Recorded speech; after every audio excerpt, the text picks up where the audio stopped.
현실과 환상을 오가는 블랙 코미디의 주인공 레보스키는 건달입니다. 직업도 삶의 목표도 없이 늘 심드렁한 얼굴로 값싼 칵테일을 만들어 마시죠. 백수 친구와 어울려 볼링으로 소일을 합니다. Liam and me, we're going out. Yeah, well, you know, that's just like your opinion, man. 레보스키 같은 인간형을 영어로 셋째 바퀴라고 합니다. 좀처럼 쓸 일이 없는 물건이나 사람을 가리키죠. 우리말로 하자면 천덕꾸러기, 개밥의 도토리쯤 될 겁니다. 예전엔 개를 마당 나무에 묶어두고 키우곤 했습니다. 참나무에서 떨어진 도토리가 그 밥그릇에 섞였는데 개가 안 먹는 거라서 찬밥 신세였다고 하죠.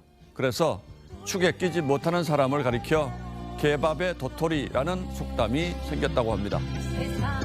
거꾸로 음유시인 한돌은 바른말 쓴소리하는 사람들의 외로움을 도토리 신세에 비유했습니다.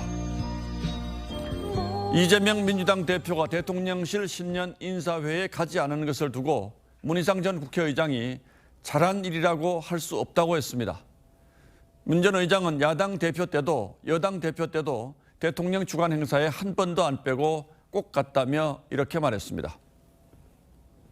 그런데 가면은 참 개밥의 도토리예요. 과전하고 하지만 그럼에도 불구하고 갔었으면 문 전 의장은 앞서 민주당 신년회에서도 이 대표를 옆에 두고 굴을 3개 파는 토끼의 지혜를 말했습니다.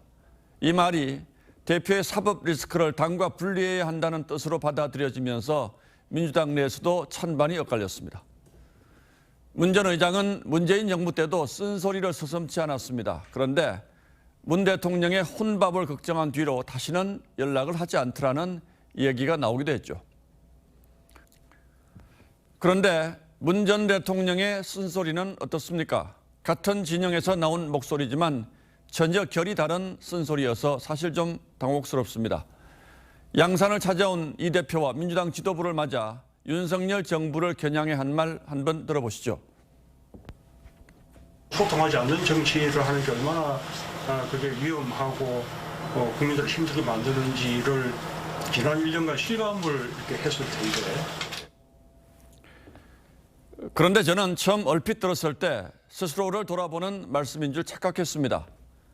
어렵게 이룬 민주주의가 후퇴해서는 안 된다는 얘기도 석연치 않아서 고개가 갸웃거려졌습니다. 북한 무인기가 넘어오자 대응 전력은 다 자신의 재임 중에 만들어둔 것이라고 했다가 국방부로부터 반박당하기도 했습니다. 하지만 민주당이 직면한 최대 현안, 대표의 사법 리스크에 관한 언급은 없었습니다. 물론 면전에서 이 대표를 비판하기 쉽지 않았을 겁니다. 하지만 전직 대통령을 한 정파의 수장이 아닌 국가 원로로 생각한다면 실망스럽게 짝이 없는 일입니다. 너무 큰 기대는 하지 않는다고 해도 말이죠.